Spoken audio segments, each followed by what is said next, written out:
Syariat-syariat banyak dibangun di atas untuk memperkuat persaudaraan. Seperti apa? Seperti haji pertemuan tahunan kaum muslimin dari berbagai macam negara berkumpul di tanah Mekah, ya. Kemudian mereka berinteraksi, mereka menjalankan satu ibadah yang sama, beribadah kepada Tuhan yang sama dengan manasik-manasik yang sama yang mereka lakukan. Ya, kita melihat bagaimana saudara-saudara kita dengan kulit yang berbeda, dengan umur yang berbeda, dengan kondisi ekonomi mungkin yang berbeda, tapi semuanya memakai ihram yang sama, ya. Semuanya menuju kepada tempat yang sama, dan ini menumbuhkan cita kasih di antara kaum muslimin.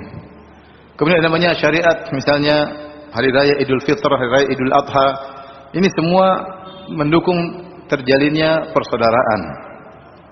Demikian juga di antaranya syariat harian atau pekanan seperti sholat Jumat.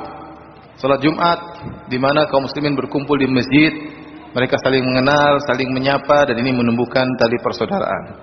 Bahkan kalau kita baca dalam buku-buku fikih, dahulu para ulama sangat ketat masalah sholat Jumat. Mereka melarang mengadakan sholat Jumat di dua masjid satu areal, tidak boleh.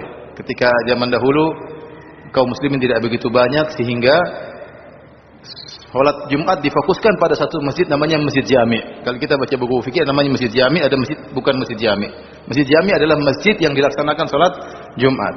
Dan para ulama kata tidak boleh dibikin dua Masjid Jami zaman dahulu. Supaya apa?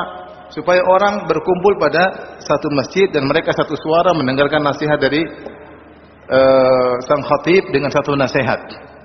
Namun kondisi berubah sekarang, kaum muslimin semakin banyak, masjid tidak mencukupi, akhirnya banyak masjid, ya. Tapi dahulu boleh banyak masjid, Masjid Jaminya cuma satu. Tujuannya apa? Untuk tidak terpecah-pecah, agar persatuan tetap terjalin. Perbedaan tidak bisa kita hindari, tapi ada satu hal yang menyatukan kita, yaitu sholat Jumat bareng misalnya. Itu dibahas di dalam buku-buku fikih. Kemudian di antara juga sholat berjamaah. Sholat berjamaah ini diantara hal yang membuat kita satu hati, ya. Kita berkumpul. Kalau disuruh milih, kita lebih enak sholat sendiri, ya. Apalagi kalau saya lebih senang sholat sendiri, ya. Sholat di masjid belum tentu imamnya enak, ya. karena saya biasa di Masjid Nabawi kan, kalau beda kelas, ya. Kalau di sini ya enak juga, tapi tidak begitu enak, ya. Enak di sana maksudnya. Kalau suruh milih, mending sholat sendiri, ya. Terus kalau kita berjamaah, ya kadang-kadang tetangga kita mungkin ada aroma tertentu, ya. Benar kan?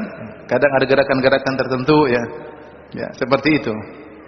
Artinya kalau suruh milih, saya lebih senang sholat sendiri. Tapi tidak, syariat menyuruh kita untuk sholat berjamaah.